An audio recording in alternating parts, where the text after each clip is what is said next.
Welcome to the many interpretations of Triceratops. Now, of course, this is our 20,000 subscriber special.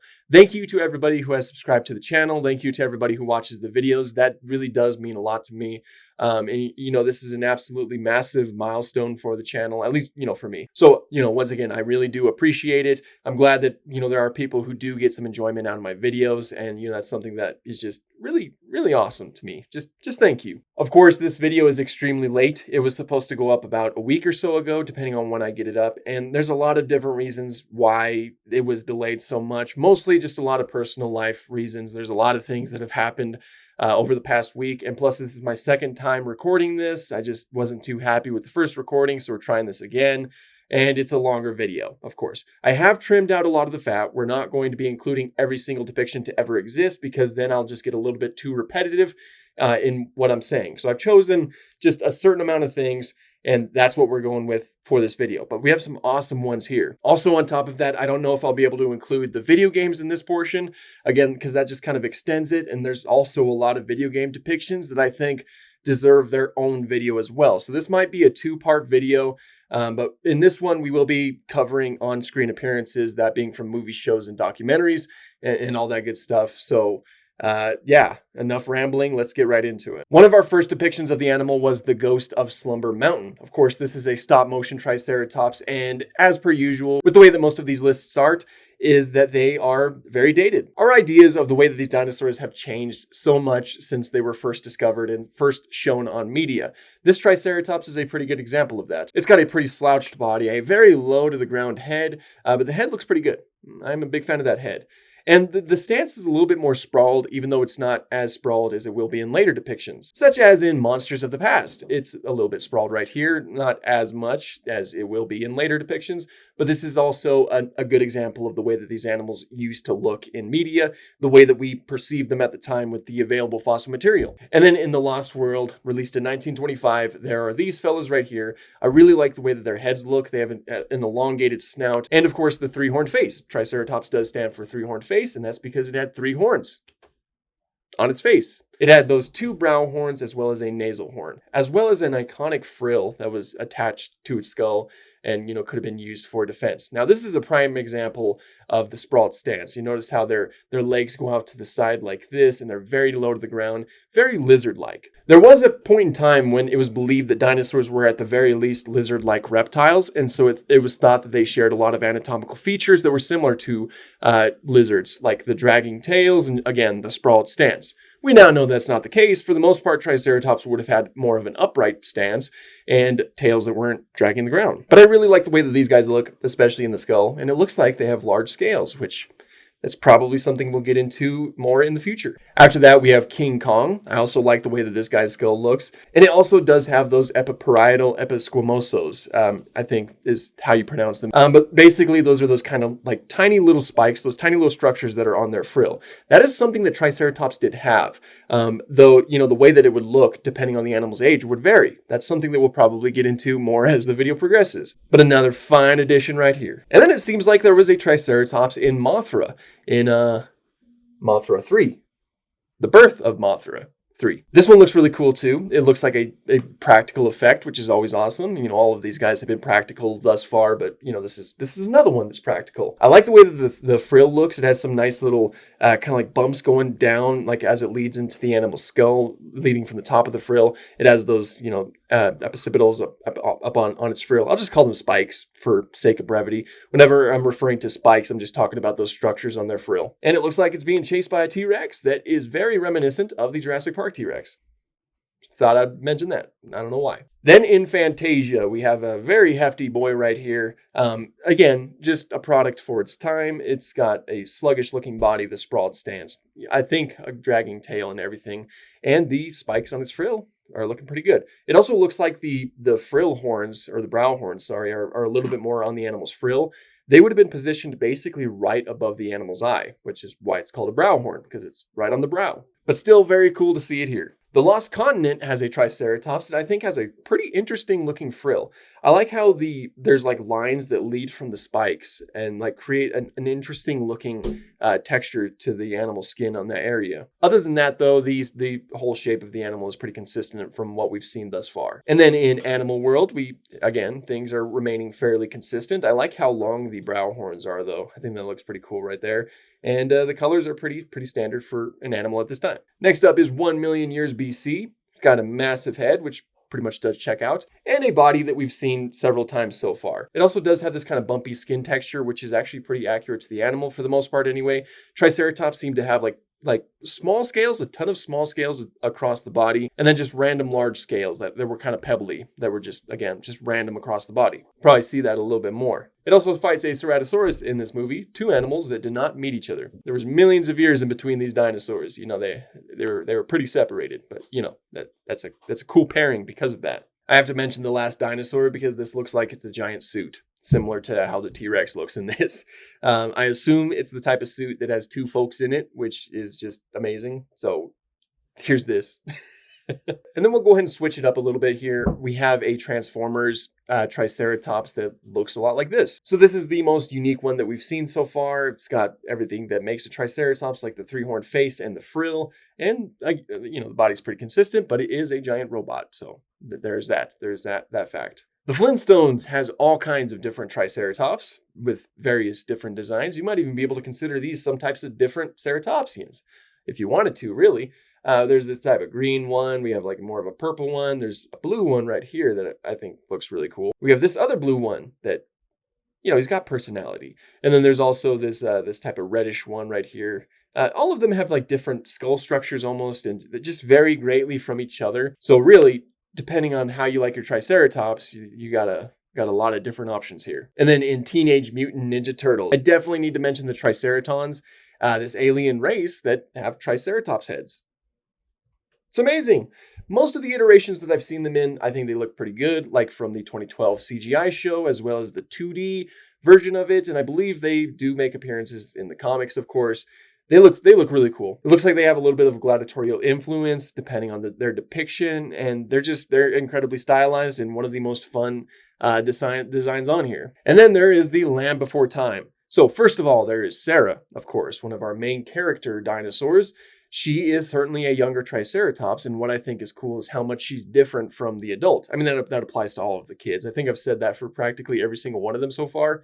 But it's true. She has more stubby proportions. She lacks the brow horns, which I think is interesting, a smaller frill, and, she has a little bit more of a pronounced nasal horn. But, I still think that she looks really cool in comparison to the adults. The adults, on the other hand, I think that they look awesome. Her father, in particular, he looks incredibly gruff and rugged. And that's exactly how his character is, of course. He is this type of this hard-shelled, mean person, I guess. He takes no nonsense. Triceratops, old three-horned here. He even has some what almost looks like osteoderms on his back. Like he has a very kind of crocodile back-like look to him.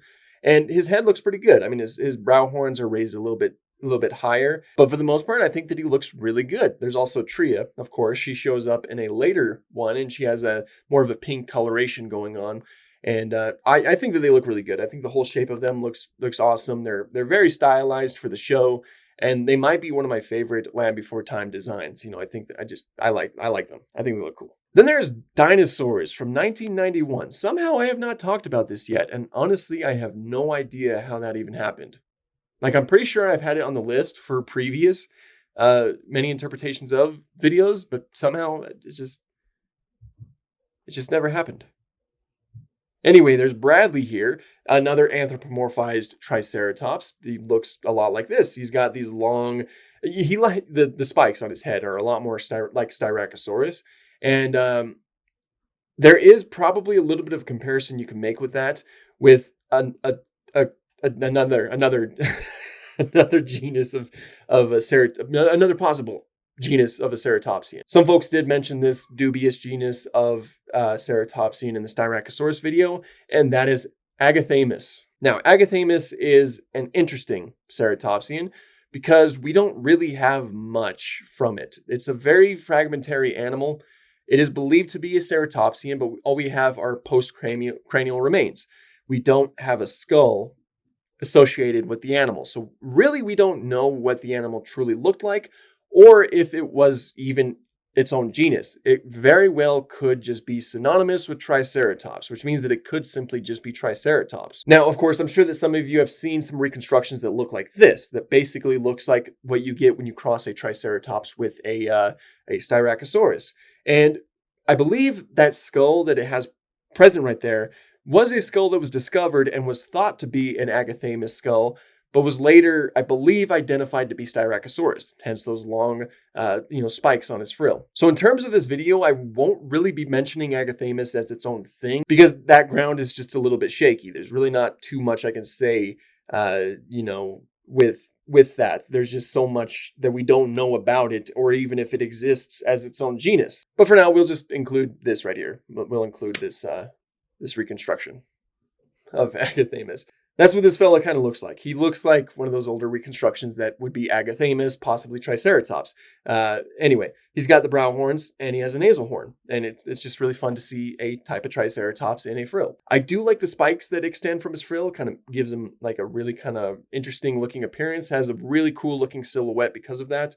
So it's a very fun design. And then of course there is Power Rangers. Now, Tricerazord did show up in Mighty Morphin and got this really cool blue coloration, a very sleek design. And many of you probably already know, but my bread and butter when it comes to Power Rangers was always Dino Thunder. The Triceratops in Dino Thunder, I always thought looked so cool. Plus, he has feet. He's more like a mech that walks around as opposed to wheels. But they did keep up with the colors with the blue and white, or blue and silver, or something like that. Both of them look really cool. It's just, of course, I'm nostalgic for Dino Thunder, so that's the one that I will always lean towards, simply because I have the rose-tinted glasses on. Isn't that right, Laura? Anyway, let's move on. After that, we have After that, we have the Jurassic franchise. Now, normally I just include like video games with the movies and things like that, but because I'm going to be including video games in their own video, we're just going to focus on the on-screen appearances, that just being from the movies. So, the Jurassic Park and Jurassic World movies. And I've already kind of alluded to it before, but I'm not really the biggest fan of the Jurassic Park Triceratops. That does not mean that I don't think that this is absolutely flippin' amazing. They made a whole animatronic for this scene that it like breathes, the head moves, the foot moves. It's so detailed. The actors can interact with it. Alan Grant is laying on her stomach as she's breathing. They're able to like touch the tongue and like pop little blisters. That is amazing. And I gush about it every time. And it's simply because I just think it's one of the best parts of the whole movie. And that's saying a lot because I think that there's a lot of best parts of the whole movie. I like that movie a lot. All right. It's a good movie. I'll just say it. Jurassic Park is a good movie. I know, not to get controversial, all right, but I think it's a pretty good movie. Anyway, I do think that this is absolutely amazing and impressive, but the design is not really my cup of tea when it comes to Triceratops. Triceratops is a type of dinosaur that had more of an elongated skull, whereas this one is a lot more stubby in its appearance, as well as having a kind of massive frill, which of course they did have, but this is like in proportion to its head size. So in that department, I don't think it's really my favorite. Plus, I'm not a big fan of elephant feet. That's one thing that I think that the feet are just too big and just rounded and everything. It doesn't really feel like ceratopsian feet. And that's just because I think that ceratopsian feet are just really cool. See, their front feet, they look like this. They have 3 toes on the front, and then there's 2 basically vestigial toes that are hanging off the back. Very strange, but very awesome. Very, very cool. It's a different type of foot, and just seeing the elephant feet just doesn't really feel right in my mind. The back feet also look like this. They don't look like elephant feet either. So it's not my favorite design, but I know that it's good. I know it's really good. That I love the animatronic that they made. I also love its brief appearance in The Lost World and its few brief appearances in Jurassic Park 3. And in Jurassic World, they did change up the design a little bit. It has a little bit more of a little bit longer of a nasal horn, which could, you could take that as this just being Triceratops prorsus, whereas the one in Jurassic Park is horridus. I've heard many people take that stance, and me personally, I take that stance too because it's fun. If you don't know, there are two species of Triceratops. Triceratops is a genus, of course, one that houses two species, one being Horridus and one being Prorsus. There's skeletal differences that separate them. You can mostly look at the skulls and like compare the skulls, and that's how you can see the differences. One of the easiest ways to tell is if it has a longer nasal horn, chances are it's Prorsus. If it has a shorter nasal horn, might be Horridus. Prorsus is the one that went extinct at the very end of the Cretaceous, along with T-Rex. Like when the asteroid hit, that was Prorsus. Horridus lived just slightly before Prorsus did. I've said Prorsus and Horridus so many times and they don't feel real anymore. Anyway, phenomenal. It just, on screen, it looks phenomenal. Not my favorite design, but it's just so cool. It's just so cool. And then we'll move on to We're Back, a dinosaur story. I'll mostly focus on this anthropomorphized fella. Love him. It looks great. It looks great. He has relatively small brow horns and a pretty long nasal horn, all things considered. Pretty small frill in proportion, and he's pretty hefty. He's a pretty hefty fella. I love him. You know, he's extremely stylized and he has a lot of character to him. So just looks really good. And then in Walking with Dinosaurs, it's dead. We get a dead one. It has a few of the same things that I applied to the Jurassic Park Triceratops in terms of like the skull, the way that the skull looks. All around, it's not really a bad design, even though it's only meant to be there as like a gift to the female Rex. This is a great place to mention Torosaurus, though.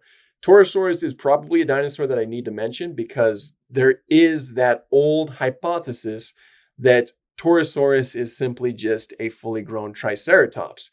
And I'm here to tell you that is not the case. That has been disputed for a long time now. And there's like a lot of like mathematical reasons as to why it's not the case. But the most simple reasons why it's not the case is because we have found fully grown Triceratops and they looked distinct from Torosaurus. And we have found young Torosaurus and they look distinct from Triceratops. That means they are their own separate genera. I understand why a link was drawn between them because, I mean, this is Torosaurus right here. Obviously, it shares a lot of similarities to Triceratops. It lived in the same place as Triceratops in the Hell Creek Formation. So inevitably, there was going to be someone who would come around and say, hey, are these the same thing? So I completely understand that, but it is something that has been disputed now. Torosaurus is often identified by having a more squared frill.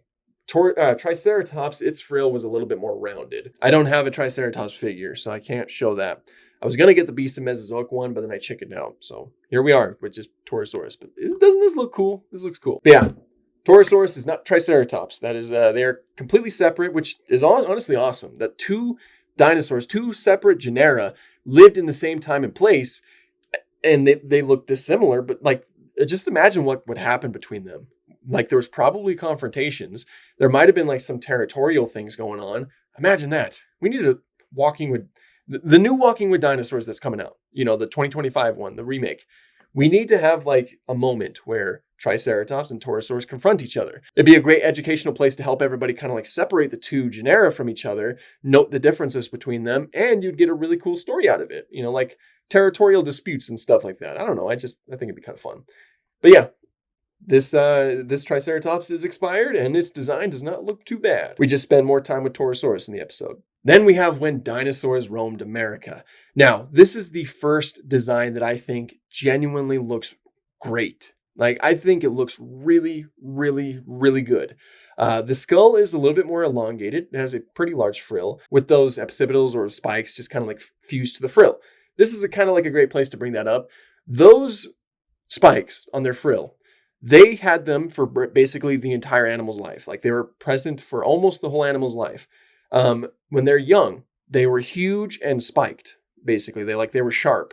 As the animal grew, they slowly started to fuse to the frill until they were basically non-existent. When the animal was fully grown, you can barely even see them. I think it's different between the two species. I think Horridus, you can still see them a little bit more, like they were a little bit more pronounced.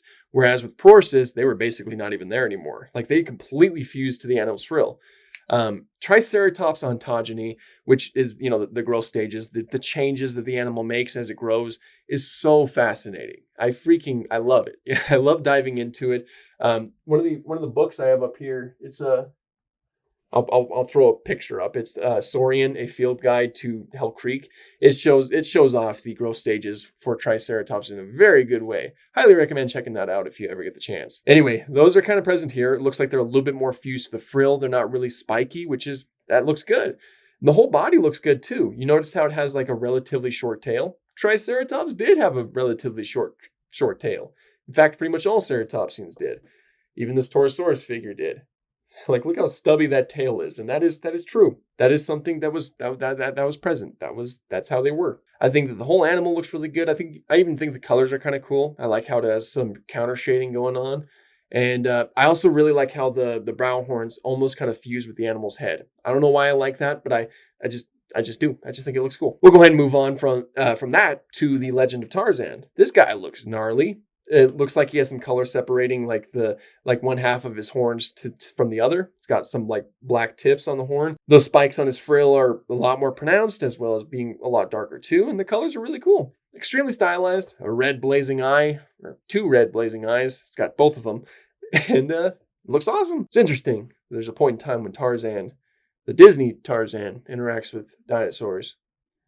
Very crazy. After that, we have the truth about killer dinosaurs. Of course, it's not my favorite one in terms of the skeletal structure, but it is still pretty good. It's not too far off from the way the animal probably would have been. I think the best standout are the colors, because I like how it has more of a red head in separation to the rest of the animal's body. I think that's a nice contrast right there. I really do like when they give some brighter colors on its frill. The frills probably had multiple different purposes. One of them being for display for different members of the same species, or to maybe scare off an opponent or scare off something that's trying to eat you. So it could have had some interesting colors on the frill. It was probably also used for defense. I mean, it was completely solid, which is kind of rare for ceratopsians.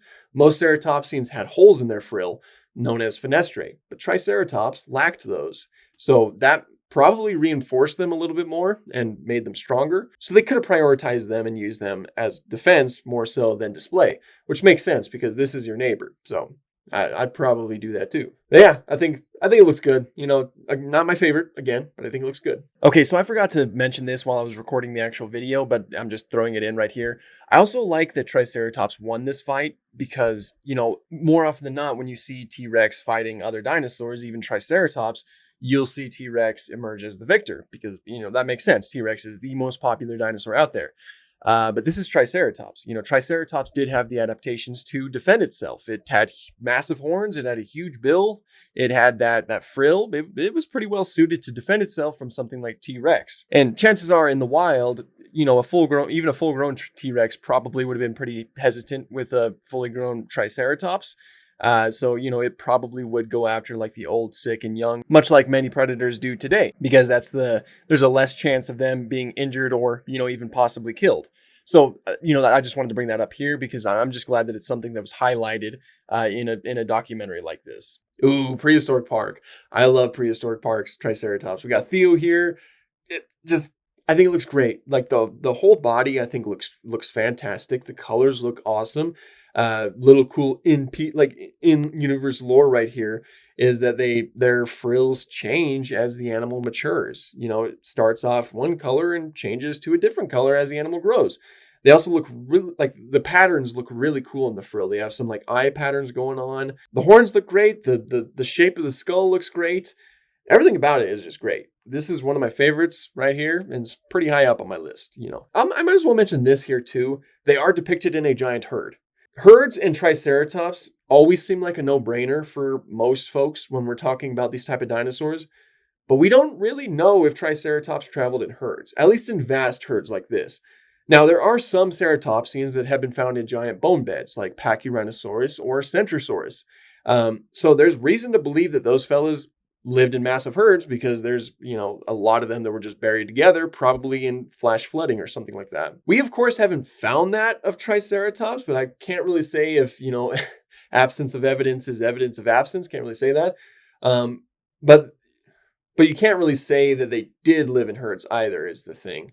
That what seems most likely right now is that they lived in groups, like small groups or individually or something like that, because there have been like Triceratops found together, like mostly in smaller groups, and the largest being a group of 5.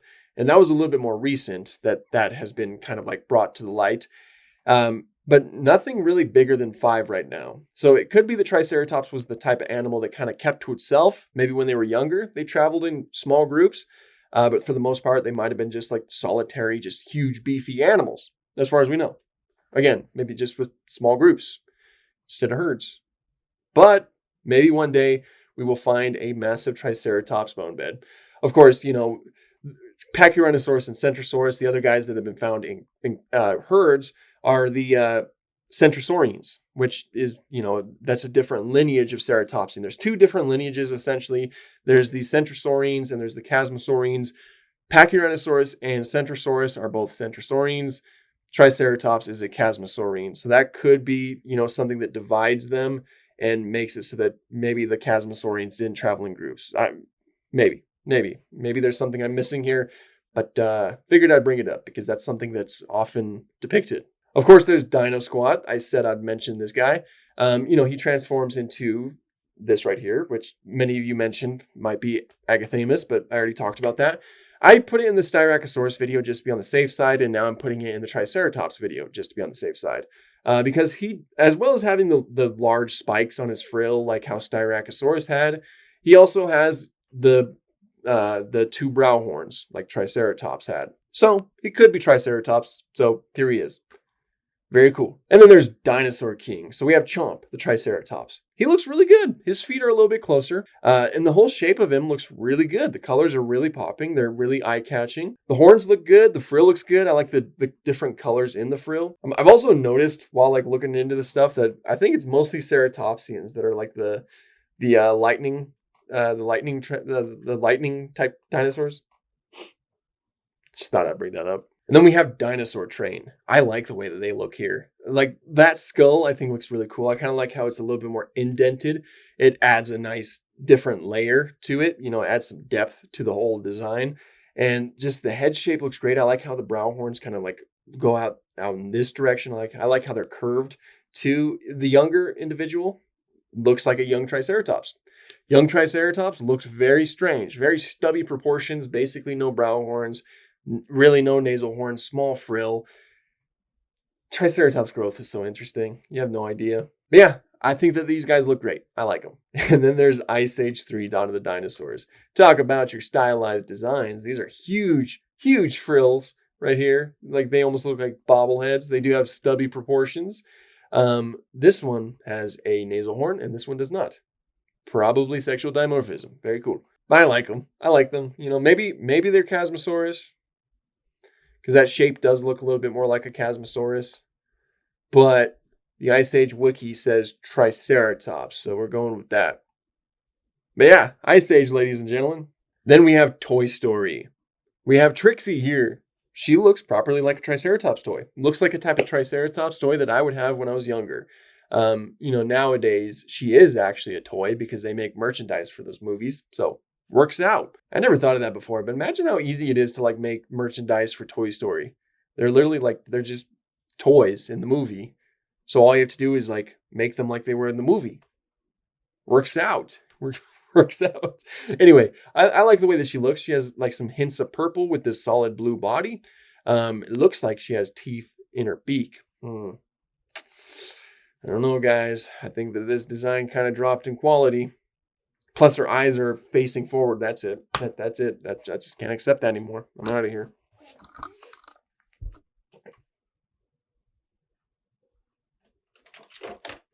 I haven't gotten to mention it yet, but Triceratops and other ceratopsians, of course, did have a toothless beak, which means that there was no chompers in that beak. But they did have teeth towards the back of the animal's mouth. They had structures that are known as dental batteries, which were these very strange structures that had just a ton of teeth on them, like hundreds of teeth at any given time, that sheared together and ground up plant matter. They were one of the few types of herbivorous dinosaurs that could actually chew their food. It's very fascinating. Here's actually a little bit of a visual. The Torosaurus here, very like the same logic as Triceratops. The beak, barely see it, but the beak, it's all out of focus, but you have to take my word for it. Beak is toothless right here, but you can see those teeth towards the back of the animal's mouth. Both on the top and the bottom. So Trixie, I'm afraid you do not pass the accuracy test. be gone. But in all seriousness, I like her. I think she looks pretty good. There's also The Last Day of the Dinosaurs as well as Clash of the Dinosaurs because they share the same design. I like the way that the head looks, and the feet actually don't look too far off. Same with the whole body. The colors are a little bit muted, but the head is where it mostly stands out for me. I like the contrasting colors again. Some red in the frill, and the shape of the skull looks really good. So not much else I could say. Dino Dan and Dino Dana, as far as I can tell, have a couple different designs. There's this one that needs some work. Very small brow horns, interesting looking shaped head. Colors are interesting. Almost look like they're dragging their tail. Just interesting. And then there's this one. This one is a huge improvement in quality. I don't know when this one does appear, of course, because I've never watched the shows, but this one looks really good. The shape of the frill looks fantastic. The whole shape of the animal in general just looks fantastic. I like the texturing. You got the larger scales as well as the smaller ones. The feet actually look really daggum good. Everything looks really good. I think that this is a nice color for it too. It just feels right. It just feels right. I like it. Good improvement. Very good improvement there. Ooh, and then we have Dinosaur Revolution. This looks pretty good in terms of the skeletal structure. I think it matches up pretty well to Triceratops in general. It does seem to be pretty shrink wrapped though. You can especially see it, on the skull, where you can really make out where that fenestra would have been, or that fenestra, which is basically just this giant opening that would have been in its snout. And the whole body kind of seems a little bit shrink wrapped, but not too terribly bad. All around, I really like it. I like how much the colors like just kind of bleed into the horn, as well as just in the rest of the head, if that makes sense. It's all kind of like a gradient with some yellows and oranges, I think. It looks good. This is a really good placement of the brow horns too. They're right above the eye, right here. Huge part of the animal's appearance right there. They look great. They have the larger scales and some quills, which I think I'll talk about here in a minute. There's Primeval New World, which has a huge frill and is also just massive in general. Red coloration with a darker body, and we're kind of back to the elephant feet. Very small brow horns too, and the skull is a little bit elongated, and it's drinking out of a swimming pool. Can't go wrong there. That's the kind of stuff that I wanted from Dominion. I wanted specifically a Triceratops drinking from a swimming pool. That's all I wanted. And then in Dinosaur Island, we have this one right here, which kind of looks like it has more of a rhino body, but it doesn't really look too terrible. I like the way that the head looks.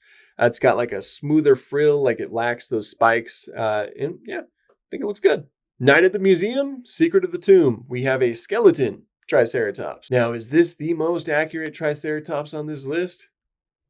Yeah, it's a skeleton Triceratops. Same thing that I said about Rexy applies here. It looks good. Like it. It's very cool to see it kind of fight a knight. Can't remember who the knight was, but I think it was pretty cool. And then there's T-Rex, the ultimate survivor. Love the way that this looks. The colors look really cool. Nice blend of reds and some blacks going on. The horns look great, and the nasal horn looks pretty good too. And the whole shape of the skull looks great. As I mentioned before, there are quills present here. Oftentimes you will see Triceratops and other ceratopsians portrayed with quills. We don't know if they had them, of course. We know that smaller ceratopsians likely had something like that. Like Psittacosaurus had been found with basically bristles. They're like quill-like structures. There's a possibility that they had them, that they had quills or quill-like structures on them. We just don't have any direct evidence of it. So whenever you see Triceratops and other ceratopsians, like the Pachyrhinosaurus in Prehistoric Planet, that's speculative. That's not something that we really know about for dinosaurs like that. Looks really cool though. Makes us stand out and looks cool in that area. There are many who have proposed the idea that the quills will kind of stem from the large scales, like the pebble scales that I talked about earlier. And it doesn't seem like that was the case. It doesn't seem like they had the proper openings for it. If anything, if the quills were present, they would grow in between the scales. Probably. I don't know. Anyway, it still looks really cool. This looks fantastic. Ah, yes. Amazing Dino World. Not a fan. Very, very stubby. Very just strange in its proportions. The feet look odd. The colors aren't bad. It's just, I don't know, those brow horns and just the whole proportions. I don't know. I don't really like it. I don't know. Amazing Dino World's interesting to me because you have some designs that I really love, like the Dinocaurus. The Dinocaurus I thought looked really good, or the Carnotaurus. The Carnotaurus looks good too. But then you get other designs that I'm just not a fan of, or the Mipe. I really like the Mipe. The Mipe in the show I think look really cool. But there's just some designs that I just don't like the T-Rex. Not a big fan of that one. And the Triceratops, I'm just not a big fan of that one either. I don't know. Maybe there's something wrong with me. I don't know. I checked Primal just to be on the safe side. Of course, I watched Primal, and I didn't ever remember seeing a Triceratops, but, my memory is flawed, so maybe I missed it, and I checked it, and it pops up with these fellas who I assumed were, like, they were in the Night Feeder episode. I assumed that they were just Diabloceratops or something like that, and I still stand by that, but there's a few YouTube videos and things that call them Triceratops, so maybe they're just stylized Triceratops. If that's the case, here they are. I'm still standing by my idea that they're Diabloceratops. That's just, they look more like that. They got those horns or those spikes that extend from the frill that, look like Diabloceratops. Anyway, just in case, here they are. There's Gigantosaurus. Love the colors on this one. The colors really pop. They're really eye-catching and extremely stylized, every time I mention it. I like it, though. This is probably one of my favorites in the show in terms of the stylized designs. I've got the elephant feet, though. Darn. But everything else I think looks really good. You could definitely tell that it's Triceratops. And then there is Prehistoric Planet. Just what can really be said that hasn't been said before? Looks fantastic, all of them across the board. One of my favorite things about their depiction here is that there's a lot of individual variation. I love the fact that they took the time to do that, to make all of these different models for the members of the herd. Like, look at this lineup right here. Look how individualistic they are. They all look different from each other. Just very good. Just very good. The horns look great. The beaks look great. I haven't mentioned the beaks too much, but the beaks look really good. The frills look awesome, and of course those spikes are, they probably should be a little bit more fused, but still they look really good. And the colors are awesome. I also love the way that the babies look. The babies look, properly like an alien. Very strange. I also love the inclusion of Yoshi's trike, basically. This fella with the very long brow horns, that's based off of a real life specimen known as Yoshi's trike. Yoshi's trike is the Triceratops with the largest recorded brow horns of any Triceratops. And it seems that Yoshi's trike was a subadult too, so it probably still had a little bit more growing to do. Those brow horns would have measured up to, I think, around 1.1 meters. So I think around 3.7 feet. And those are just the bone core, of course. And I haven't mentioned this, but those horns likely would have been layered in keratin in life, much like horns are today, which means that the horns would have been even bigger when the animal was still alive, still kicking. And that's shown off here in Prehistoric Planet. You see those horns being absolutely massive. And I just think that's cool. I love when real life fossil discoveries are implemented into documentaries and stuff like that. We saw the same thing with Dinosaur Revolution with Broken Jaw, based off of a real life jaw of an Allosaurus. Very cool stuff. So I love the inclusion of Yoshi's trike. Amazing fossil in the real world. Just these massive brow horns on what's just a subadult, I think. Very cool stuff, and I just love it. Next up, we have Dinosauria. Of course, done by Dead Sound on YouTube. Go and check it out. Won't really spoil anything else. That's one of the biggest things. I do recommend you guys go and check it out. It is free. But the Triceratops looks great. Looks like this. Everything, like I've said before, matches up. It's got the correct skeletal structure and everything like that. Some scarring too, which I think is really cool. There's like a T-Rex bite mark on its frill, which I think is awesome. And the younger ones also look really cool too. Some quills are present here as well. Again, very speculative, but still just looks really cool. Definitely do recommend checking that out. If you haven't, of course. I'm sure many of you have, because dinosaurs are cool. What can I say? Jeez. Anyway, then we will move on to life on our planet. So in terms of the skull, this is pretty reminiscent of the Jurassic Park Triceratops, so I'm not the biggest fan of it, especially with the way that those brow horns look. They just seem a bit too small, but the body looks pretty good. I'm not too deterred by the body. I think the body looks pretty good. The tail is properly stubby. The legs don't look too terrible, and I like the colors and the texturing. This shot in particular, I think, looks fantastic. Very, very, very Extinction of the Dinosaurs. This is like the type of art you'd see when talking about the extinction of the dinosaurs, like it was in the show. That's yeah, that's what it looks like. Anyway, there's some merits to the design, but it's not my favorite. And then there is the T-Rex documentary released this year. I haven't seen it yet. I was going to last Saturday. I was going to go to the museum with my wife and daughter and watch it because it is at the Denver Museum. At least it should be. I hope it's still there. We were going to go there, but then, my job said, "Hey, you're working Saturday now. You got no free time." Haha. So I didn't get to see it yet. But anyway, the Triceratops, judging from the trailer, looks really, really cool. I love the way that the frill looks, like really bright colors. They remind me of this piece of art right here and the way that the colors look, which is one of my favorite artistic depictions of Triceratops. I love the way that it looks. And so seeing this in contrast with the duller body, I think looks really good. And I can't wait to see it. I can't wait to see it. One day I will see it, and then I will tell you guys how it was, But yeah, that is from T-Rex. So those are all the depictions, but since I didn't get the chance to talk about it because I didn't really find a good place to place it, there probably was a good place. How was Triceratops discovered? Triceratops was actually discovered near Denver, Colorado. Of course, that's where the Denver Museum is, which is where I was planning on going. But Colorado is my stomping grounds, so that's always really cool to hear. It was discovered from the brow horns, probably one of the most famous things about Triceratops, all the way back in 1887, I believe. And those brow horns were initially thought to belong to a bison, to a species of bison. And so that's how it was identified. It was identified as a bison. I mean, to be fair, at the time, horned dinosaurs like ceratopsians hadn't been found yet. So when they found something like that looks kind of like bison horns, just very unique in their structure, it was probably kind of fair to assume at the time that these might have been bison horns. It wasn't until, of course, a lot more fossil material was discovered that we realized that this is a type of dinosaur instead of being a mammal. And it was renamed to Triceratops eventually. And there's a lot more like other names given to other specimens that are now not valid or just dubious. And, those are all just synonymous with Triceratops. One of those is possibly Agathamus. But yeah, that's how Triceratops was discovered. Just in Denver, around Denver, Colorado. I don't know what I'm saying. Triceratops is a very cool dinosaur. It was really fun to talk about it a little bit. Again, though, this was my second time trying to record this video. This video has been a really difficult to try to get out. And it's, what's frustrating is that it has nothing to do with any of this. It has everything to do with the way that my job has been scheduling things. And I haven't had any time to get stuff done. It's been very stressful because I'm behind on videos now.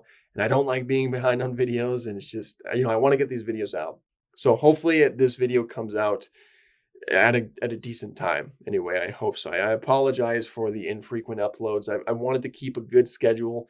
I'm trying to balance my full-time job, which is making me work a lot of overtime right now, with YouTube and trying with TikTok too. And, sometimes that balance doesn't really happen when my job has me come in way more than I probably should be. But this was really fun. If you made it to the end of the video, I appreciate you guys watching. And just for sake of my sanity, I will again be splitting this into two parts. We will be focusing completely on video games in the next part. And if I didn't get to any I had to make a lot of cuts, just again, for the sake of my sanity, I had to cut a lot of things out. Triceratops is one of those dinosaurs that have shown up in a lot of different pieces of media. And so it's got a wide influence. So even if I didn't cut some things out, there would be a lot that I would just miss or something like that. But I wanted to catch the whole idea of Triceratops. I wanted to, just kind of show its nice little evolution in media, how we got from point A all the way to point B. And I feel like this kind of did a pretty decent job at that. Triceratops is one of those dinosaurs that we've gotten the opportunity to see it change in media, through media, a lot since its first discovery or since it was first showing up in media. And it's just really cool to sit down and just see that all happen essentially in real time. But yeah, again, I apologize for the lack of videos. I hope to get back onto a regular schedule. Hopefully things start to slow down here pretty soon. But in the meantime, just be prepared for a part 2 to this video. And hopefully, again, I'm like a broken record by this point, but hopefully we get back onto a better schedule. But thank you guys so much for watching and have an awesome day.